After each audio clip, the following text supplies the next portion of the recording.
Hello, dear friends. Here we are. This is 30 days of good news with the Master, and this is day 15th. We are halfway through. Can you believe it?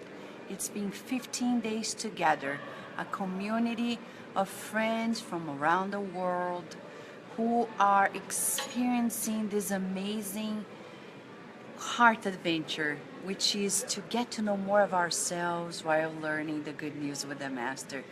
And let's remind ourselves, this study is at midnight because midnight is an opportunity for us to almost like rehearse what the first Christians did, right? They were in the catacombs, in the middle of the night, making efforts, and here we are making efforts too, together.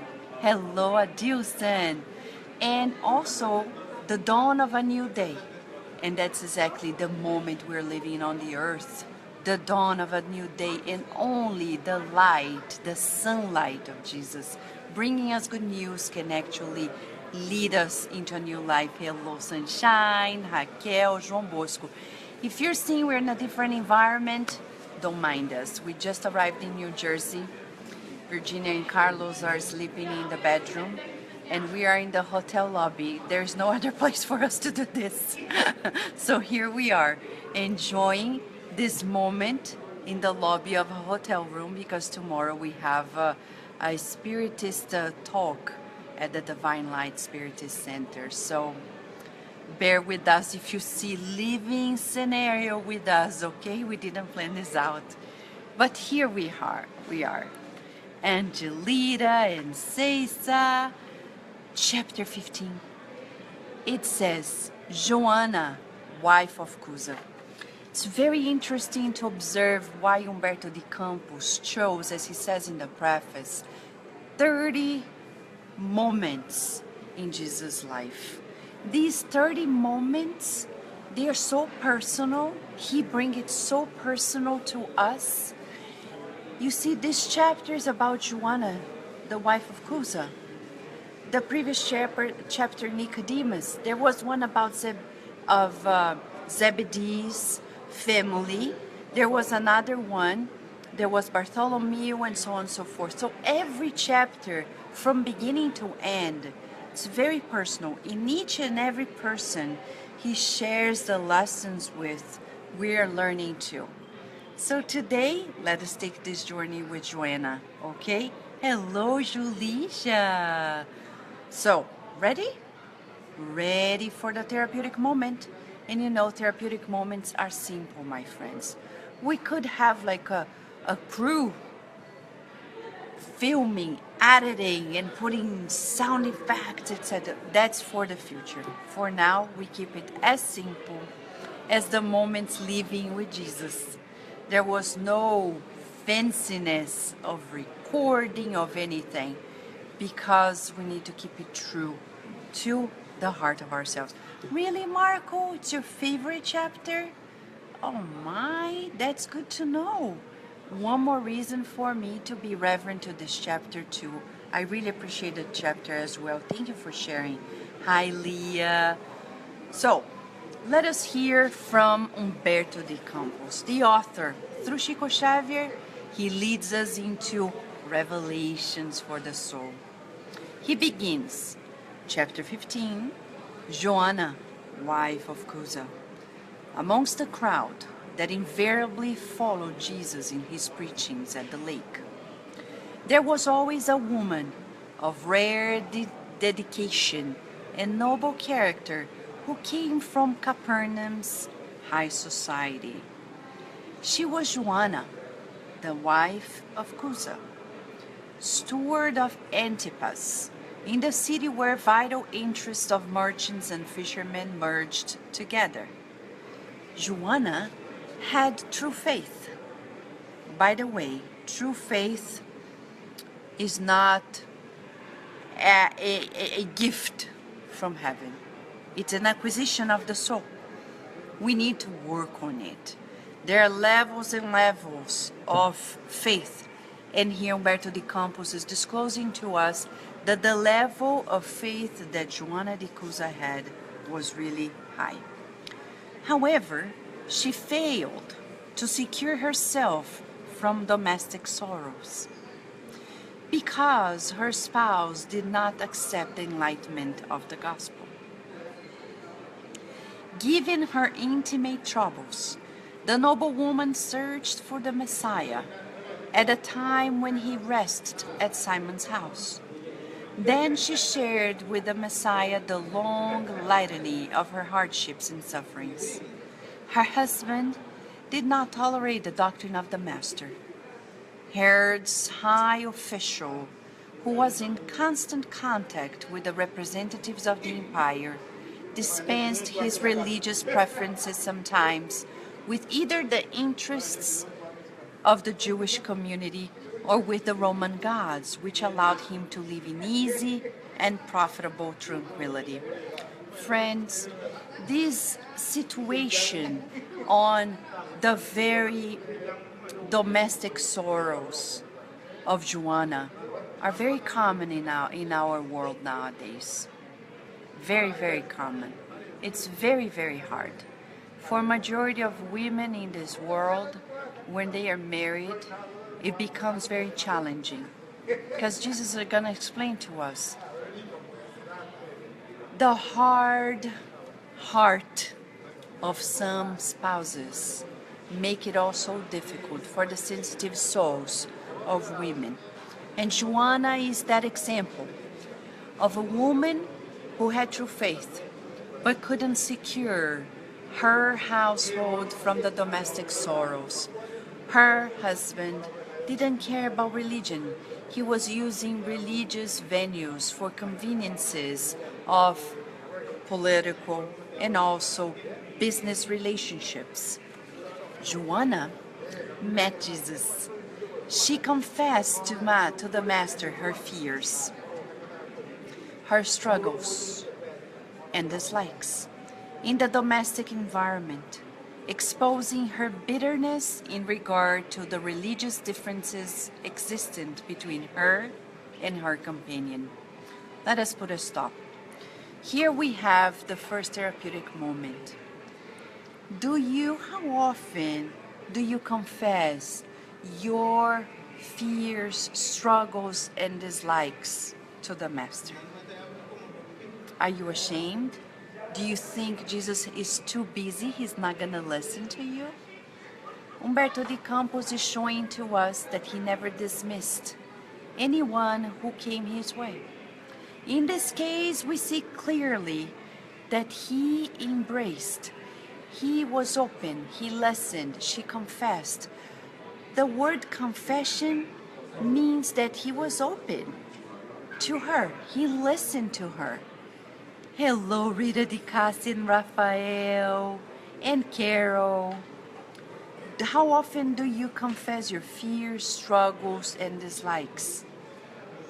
That's an opportunity for us to include in our therapeutic tools this movement of Jesus. You know what's going on. I feel this, that, and the other, and open our hearts. He's never too busy. He's not going to listen to us. Merry Christmas, my friend. So, after listening to her long enunciation, Jesus pondered. Let's observe. She talked and talked and talked. Confession is long, right? And talked and talked and talking. He listened and then pondered. Fears, struggles, dislikes, right? Oh, Jonathan, you feel alone too? Forgive me for just saying that women face that, and it's not right. You're right. If a spouse does not share the same belief, it becomes very hard. So let us listen to what Jesus is going to ponder. He's probably going to bring to us an opportunity of coming across a new perspective we've never thought about. Okay? Hi, Rita de Cassia. Thank you for the moment. And for those who are just joining in, we're in a hotel lobby. We have no other place to be because Virginia and Carlos are sleeping in the bedroom, and we need to be here with you in the lobby. We're in a kind of a corner, secluded place, but you're gonna see movement around. So don't mind us, okay? What does Jesus say? Joanna, there is only one God that is our Father. Only one God that is our Father. And there is only one faith in our relationship with His love. Certain religious manifestations in the world are often just popular vices in the form of external rituals. All the temples of the earth are made of stone. I come in the name of God to open the temple of living faith in the hearts of human beings. The bloodless battle of spiritual redemption begins between the sincere disciple of the gospel and the millennial heirs of the world. Hello, Norma. So, let us rewind here. He's saying, the bloodless battle of spiritual redemption begins between us and the millennial heirs of the world. So he's saying these battles are bloodless. So he's not talking about battles with somebody else. He's saying the inner. And when he says millennial heirs of the world, he's talking about our millennial existences, right? He's talking about reincarnation. The previous chapter is about reincarnation. So the battle is between the new and the old, what we're becoming and what we were before, right? Be thankful to the Father, for He has judged you worthy of the good work from now on. Doesn't your spouse understand your sensitive soul? Jesus is telling us. He will understand you someday. Is he reckless and indifferent? Love him anyway. You wouldn't be connected to him if there was no fair reason for that. You will be fulfilling the will of God by serving him with loving dedication. Hello, Osvaldo. Thank you, Rita, for your kindness. So what is he telling us here? An exercise. He's saying, loving our spouses anyway. And there is a reason for us to be connected to our spouses. And he's saying, you'll be fulfilling the will of God by serving your spouse with loving dedication. Can we put a pause? Because Jesus said to us, we need to feel the scriptures. To know is not enough. We need to feel them. What is to serve someone? What is it to serve? Remember when Mentor Joseph explained to us once, there is a difference between work and serve and service. When we work, we're working in our own time, at our own pace, following our own will, fulfilling a goal.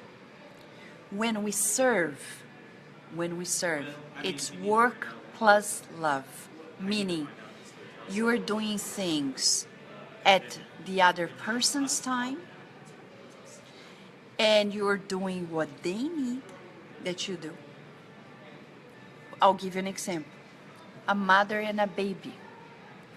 It's beyond work because maybe you want to eat, but your baby needs to eat. If you're serving really your baby as a child of God that is granted to you temporarily, you're going to feed your baby first and then you're going to eat. The time is on the baby, not on us. The same for our husband, for our partner, our wives. It depends, any partner, the spouse in general, irrespective of gender. Here we have serving with loving dedication, dedicating ourselves, really thinking. The first thought that should come to our minds is, what does that person, that loved person of mine need? What does he or she need? And you know, it's a matter of emotional intelligence to know what the others want and they need. You know, the concept of emotional intelligence, according to social psychologists, encompasses three elements. One, it is when we are monitoring constantly what we're feeling, but we're also monitoring what others are feeling. And we know the difference and know what to do. So the first thing is observing what that spouse needs. What do they need? What can I do? And serve them with loving dedication. We need to go after. We need to serve. Yeah, it's challenging. You know why? Because one, we're not born to serve. In our society, we barely teach our children to serve others. We're constantly teaching them, do what you want, do what you want. Remember, this life is about what you want, what is good for you, etc. So when we raise our children this way, we are setting them up for failure, for sure. Their relationships are going to be very difficult because we're constantly teaching them about selfishness, egotism, self-centeredness. It's going to be very hard for them to enter relationships, from friendships to community gatherings to community relationships, and especially family life. They're not going to be used to serving. So what do? From day one, when we know we're pregnant, we already tell them, you were born to serve. And you know, I like to sing all the time to baby Virginia. I was taught by Mentor Joseph since she was in my belly. They put together songs and I started singing for her, saying, you are born to serve. You're born to serve.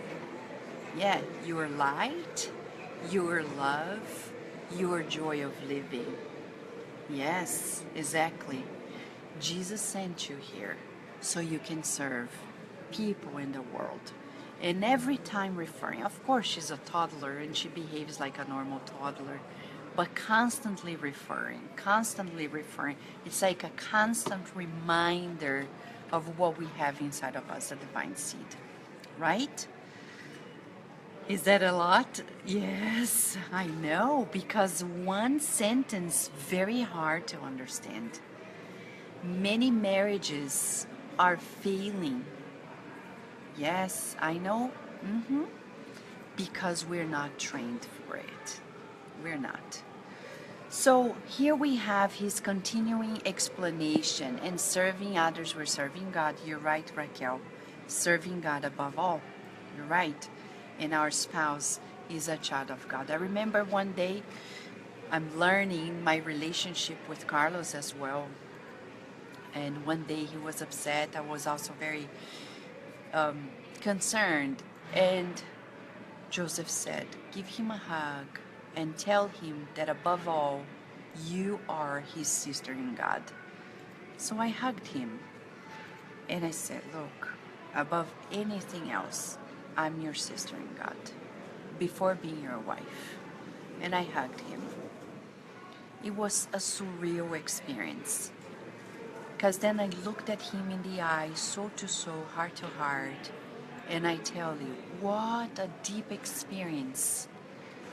We were learning together, and I said, look, I'm your sister in God, before being your wife.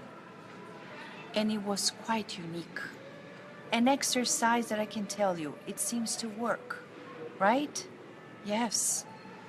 Yes, Francisco, oh my God. Hello, Alba, good seeing you here. Yes. So, and you think it's enough? No, the master continues sharing the good news. And he says, you talk to me, Joanna, about your fears and your doubts. Based on the gospel, you should love him even more. The healthy do not need a physician. Moreover, we cannot harvest grapes in the briars, but we can cultivate the soil that produce poisoned thistles in the order to grow. There are wonderful, there a wonderful vine of love and life. Let me rewind a little bit. We cannot harvest grapes in the briars, but we can cultivate the soil that produced poisoned thistles in order to grow there a wonderful vine of love and life. So it's about sowing, sowing, sowing, right? You did that, Raquel? You told your husband that he was enough, and that was quite unique. I bet. Thank you for sharing that. I bet. Yes, Jonathan, serving with love and dedication. It feels the right thing to do while on earth. Hello, Jusara. And you know, Jesus reports to us, I'm listening to you. As he says, Joanna, you talk to me about your fears and doubts. And based on the gospel, you should love your husband even more. Yes. Yes. Sorry, Jusara, you were not finding us. I'm glad you're here now. In the soft glow of her eyes, Joanna let show the inner satisfaction that those clarifications brought to her. But revealing the true state of her soul, she asked, Master, your word soothes my troubled spirit. However, I face extreme difficulty in regard to mutual understanding at home.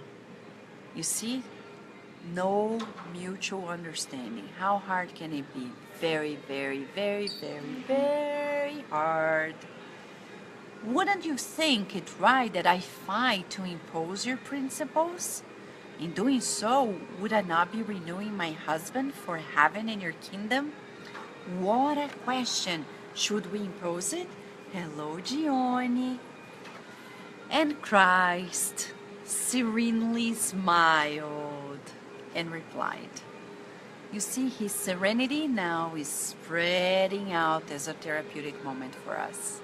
You're concerned, you're troubled, and he passes on serenity. Who would face more difficulty in extending fraternal hands?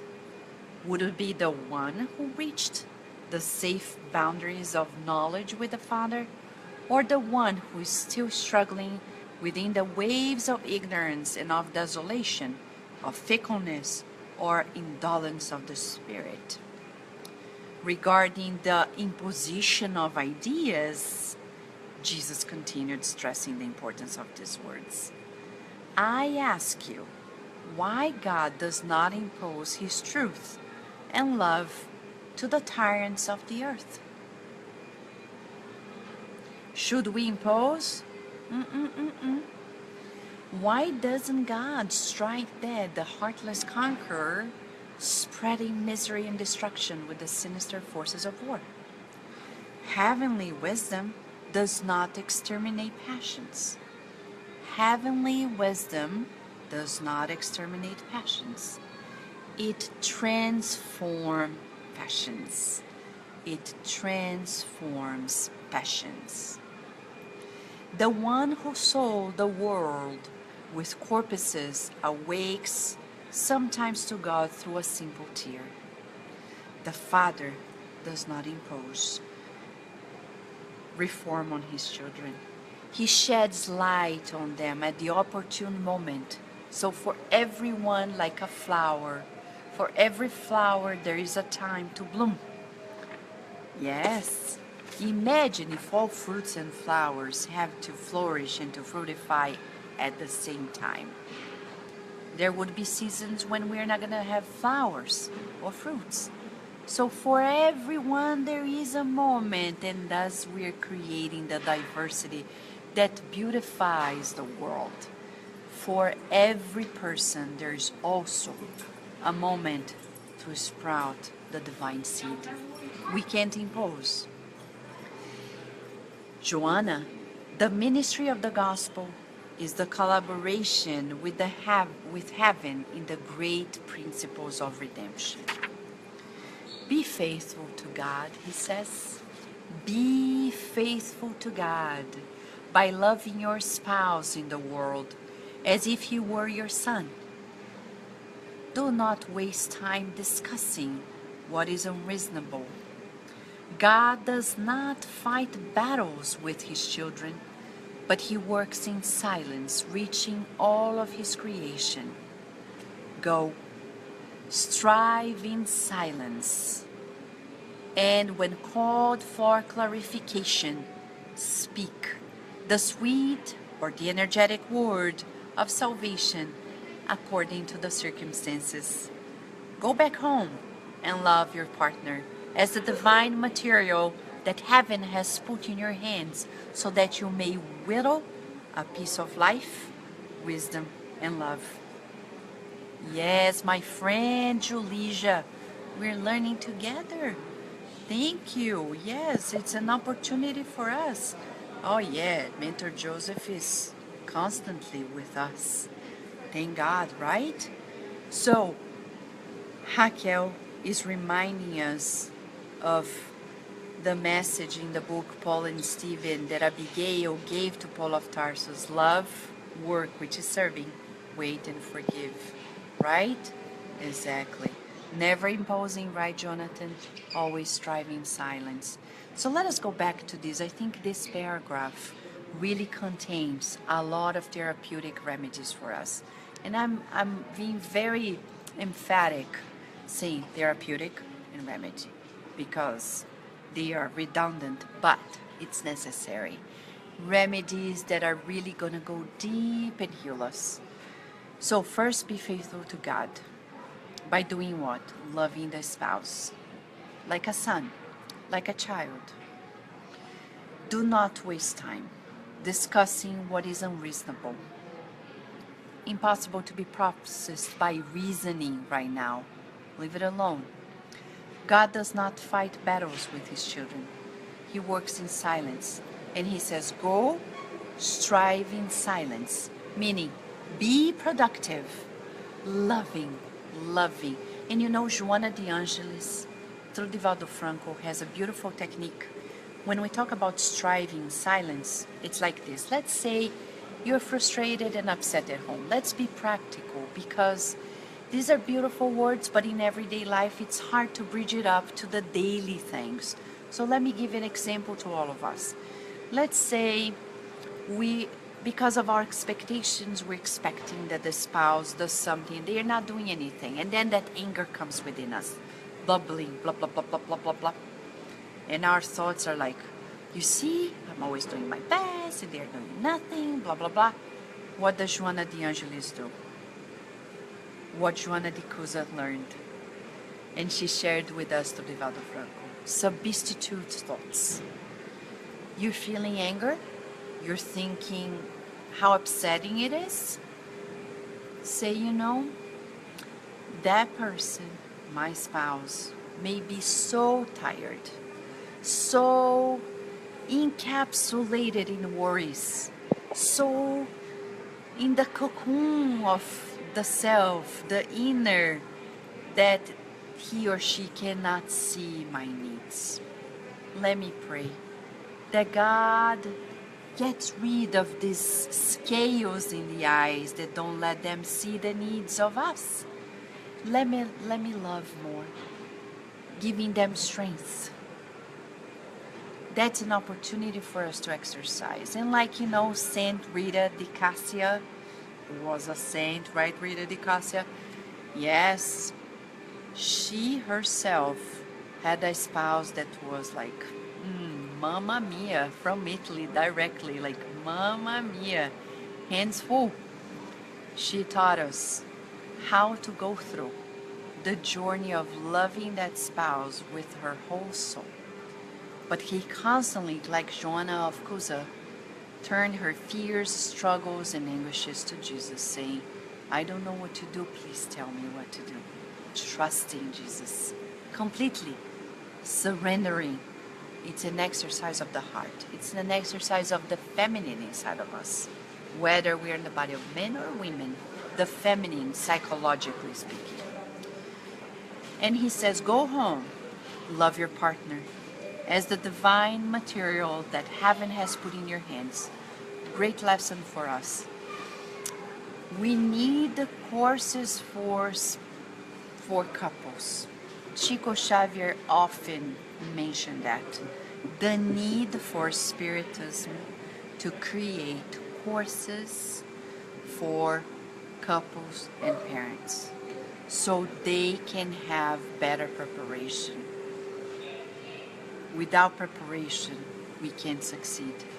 Without constant reminder, community effort, we can't succeed alone. And a community effort in both realms. Okay? Ready? For the next.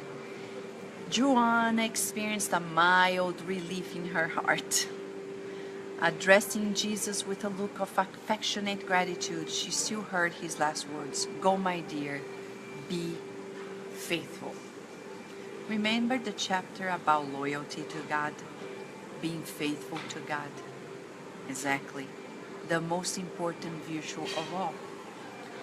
And what is to be faithful to God? To fulfill our duties with loving devotion. Not like this, oh well, I have to do this. Remember, there was a woman who came to Chico Xavier and said, "Oh my gosh, I can't handle it any longer. It's so hard to be with him." And Chico Xavier said, "You have to forgive him." "But I have already forgiven him." And he said, "How often have you forgiven him?" "Many times." "You have to forgive him 70 times, 7 times for every mistake he made." It's an exercise for the soul. Think about immortality. We're aiming high, learning today for immortality, right? Yeah, you have that name? Good for you, Rita. I admire Saint Rita de Cassia very, very much. What a woman. What a woman for the time. Since the memorable day in her life, Joanna experiencing her soul, the constant clarity of resignation. You're laughing, right, my friend Jonathan? I know. We have so much for here in this community, right? Yeah. So he had this constant clarity of resignation, always ready for the good work and always active to understand God. Let us put a pause. How often do we read this? Do we study these lessons? And tomorrow when we go through something, we forget.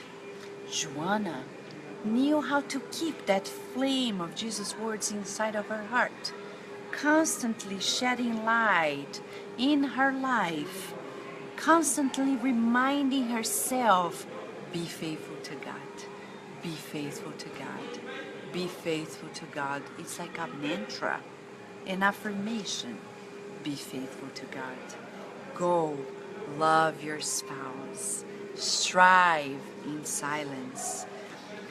That's a good exercise for us. Take a post-it note and write down, strive in silence, be faithful to God, and put it everywhere surrounding us. So we're constantly reminding ourselves of it. You know, we're still at a level that we need these constant reminders. Let's understand our nature. In the Spirit's book by Allan Kardec, third part, Divine Law, Natural or Divine Law, we get to know question 621. The laws of God are in our conscience. But, Kardec asked, the mediums, the spirits, through the mediums at the time, if the laws of God are in our conscience, why do we need to be reminded? Good question. We need to be reminded because we forget. We forget or simply disregard, put it aside.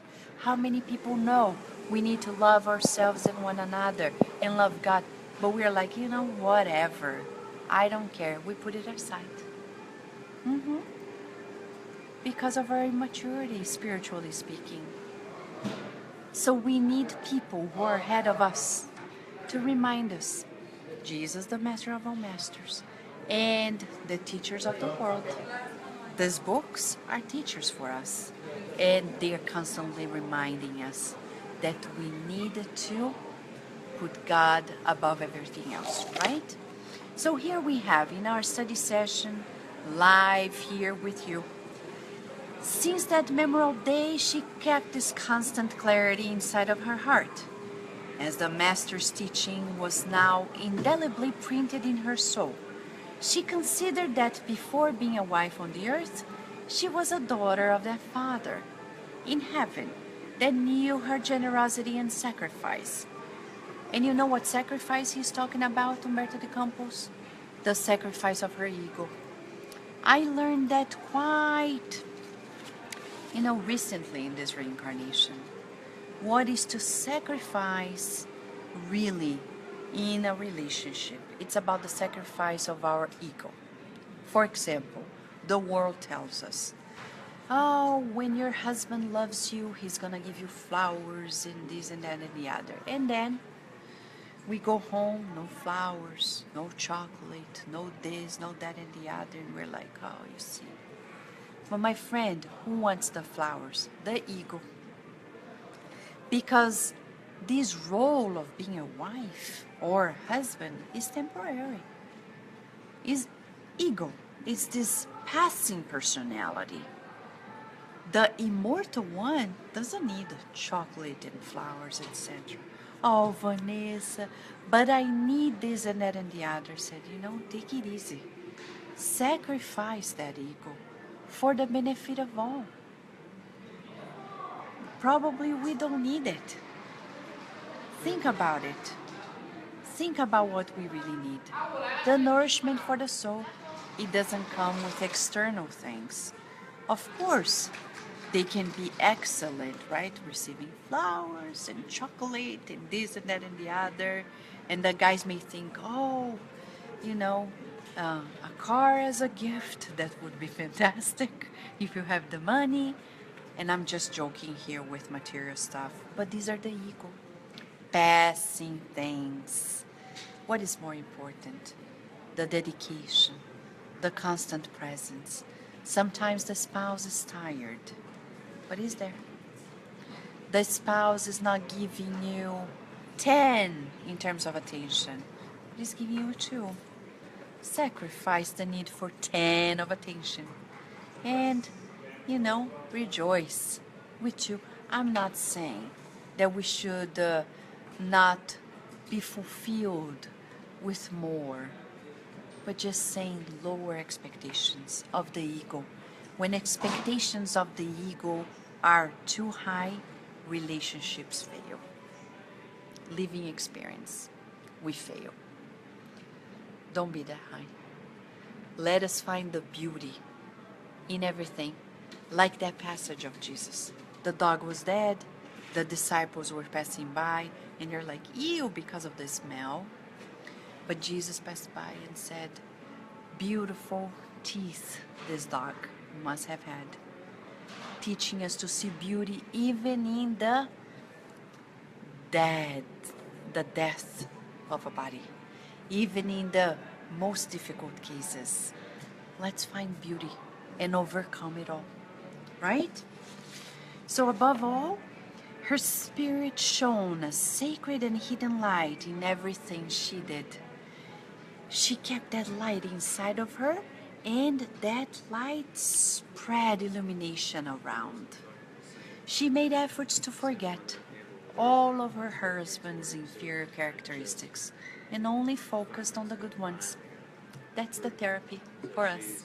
It's so surprising to read this because Humberto de Campos is revealing to us that she kept herself focused on the good things that he had. That's the therapeutic moment. Do you think it's too hard? Let's do the exercise. Focus on the good. Focus on the good. Focus on the good. Focus on the good. It's like you have a camera and you decide what you're gonna focus on. Zoom into the good and leave the other things like fuzzy in the background. You don't need to see it.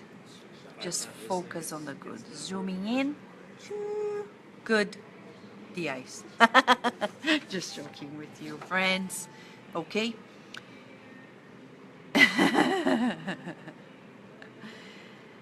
At the slightest opportunity, she would support the embryonic development of his faltering eternal virtues. We love Humberto de Campos for his words. Embryonic development. She could see that there was like she was gestating the virtues that are gonna blossom in the soul of her husband.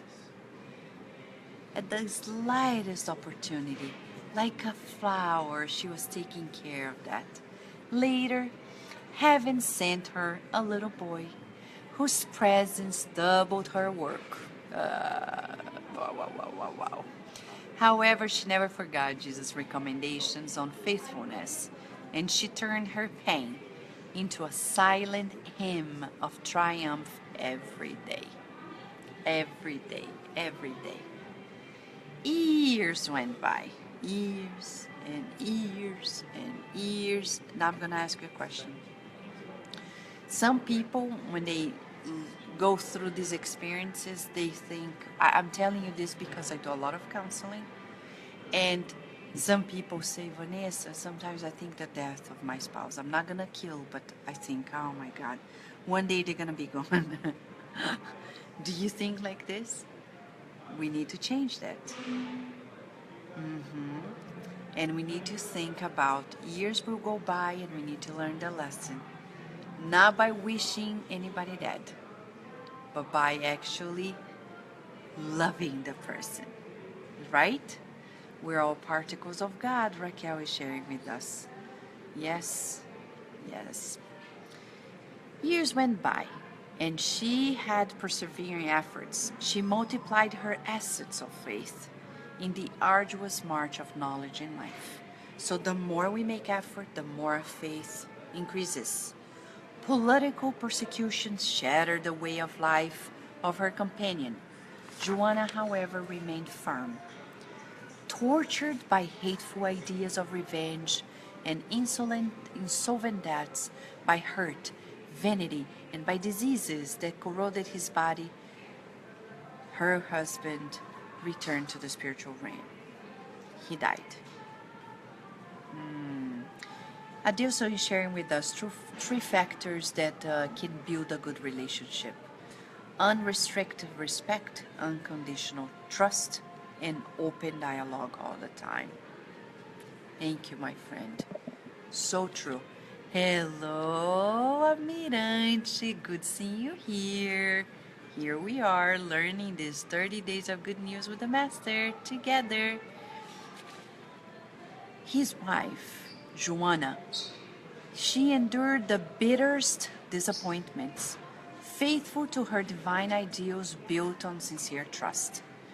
Pressed by tough needs, the noble woman of Capernaum sought after work to make ends meet with the little boy that God had entrusted to her.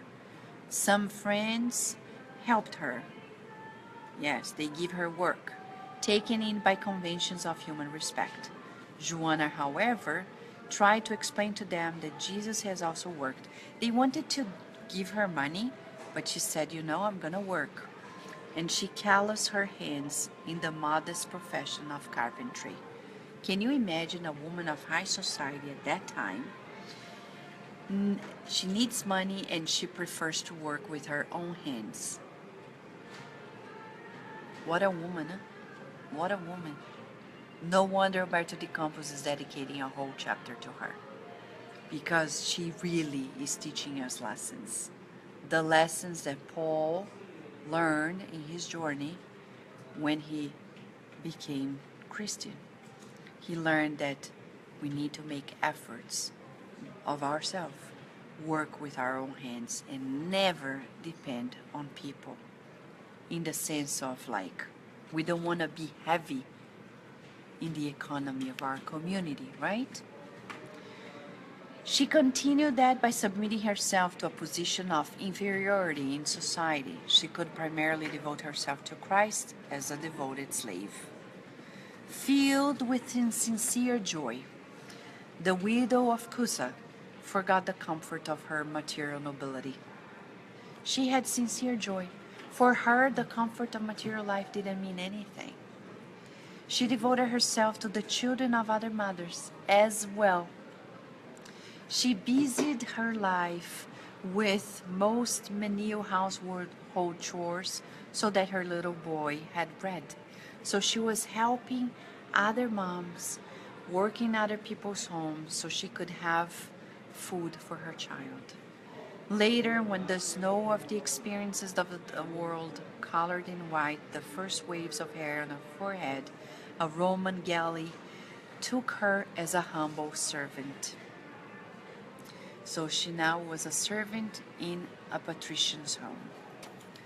In the year 68, when the persecutions of Christians, remember when we read Paul and Stephen? Same year, Paul is getting to Rome and everything else unfolds. We're talking about similar years, okay? The persecution of Christians were intensifying, and there were recurring spectacles in the circus, martyrdom of several Christians. And it was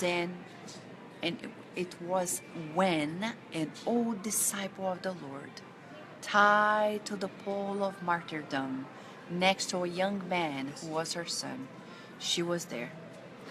Joanna was taken in. She was tied to the pole, and she was gonna receive the whips. Next to her, her son, who was a young man.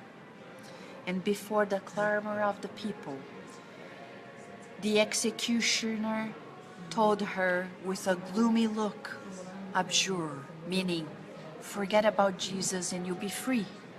Abjure, you're gonna be free.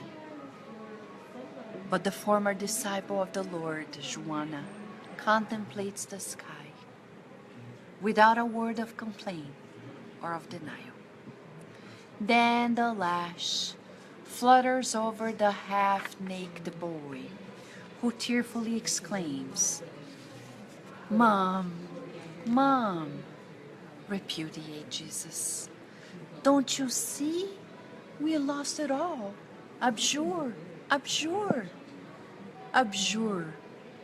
For me, who is your son, I, as a mom, cannot imagine this scenario.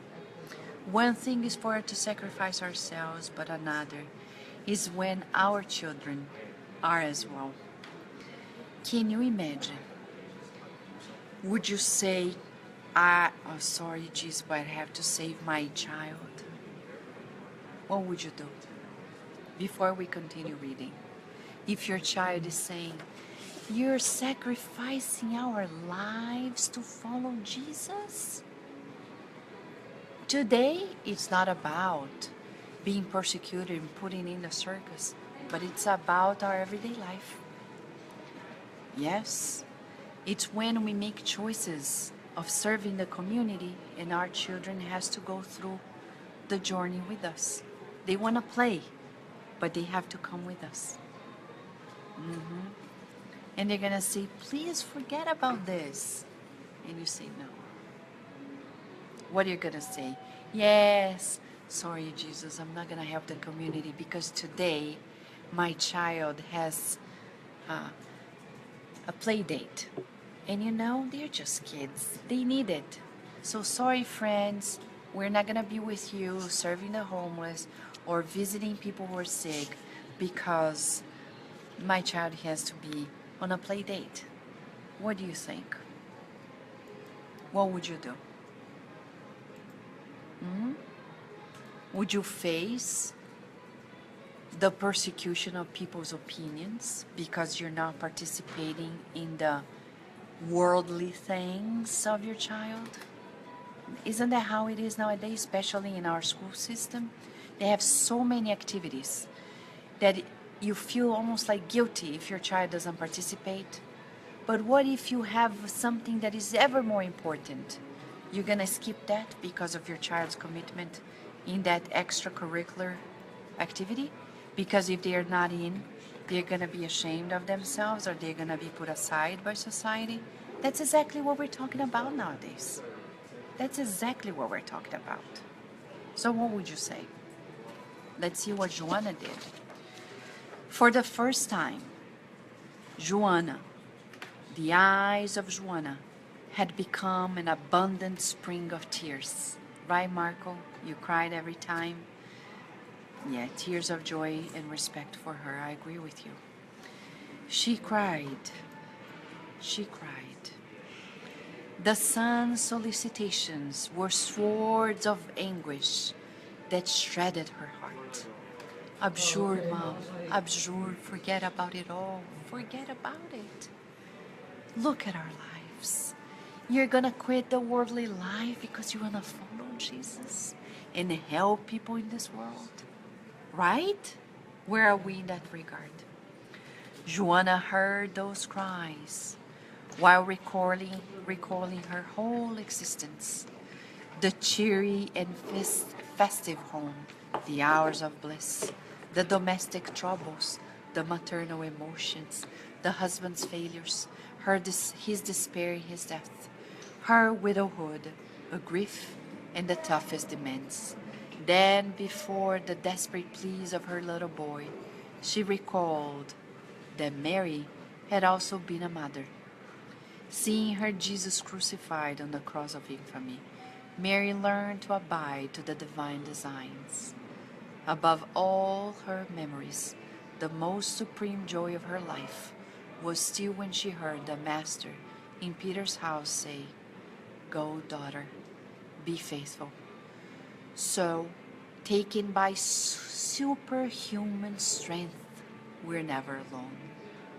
The widow of Cusa contemplated the first bloody victim, and addressing the young boy with a deep and inexpressible gaze, in her pain and tenderness, she firmly said, "Be quiet, my son, be quiet." Jesus was pure, and he did not disdain the sacrifice. Let us know how to suffer in the painful hour, because above all transient happiness of the world, we must be faithful to God. Right? This is what we need to tell our children. How often we're traveling for spiritist commitments. Virginia's only 3. She says, "Mom, I want to be home." And I said, "Virginia, I'm so sorry. You reincarnated knowing we're going to serve Jesus, and we're going to serve Jesus with joy." Right now you can't recall how often she gets sick. And it's like rips in my heart. But you know, Joanna is teaching us a lesson. It's the training, the leap of faith. We need to say, whatever. And I love you. We're together in this. You reincarnating knowing that we're gonna do this. You join the team. Let's go together. Let's go together. Right? The first Christians are teaching us a lesson for immortality. Right, Adilson? Yes. It's our values. It's our values we're talking about. Hello, Freddy, Mirella. Good seeing you here, friends.